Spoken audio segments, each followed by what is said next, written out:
at gagamitan ni Brody ng lakas yung kalaban. Kaso Derek White yung kalaban ngayon Kaya kinontinue na lang nila ang play at magbabackscreen sa Westbrook doon sa tao ni Joker, in which si Joker nga ang pumalit sa kanyang pwesto. Siya ang poposte sa much smaller na si Jaylen Brown at dito na po gagawa ng maraming problema sa Jokic para sa depensa. Makikita natin si Derek White na winalang bahala lang na iniwanan sa Westbrook doon sa labas kaya nalibre siya.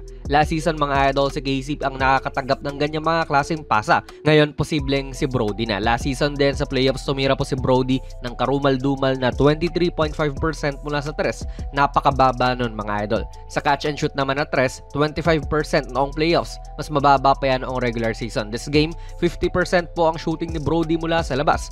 3 out of 6 from 3. Good sign na ba ito para sa mga Brody at Nuggets fans? Ewan, basta gagana ng maganda talaga si Westbrook dito sa Nuggets kung mapapasok niya ng at least respectable clip yung ganito mga open jumpers niya. Tulad dito, no problem talaga.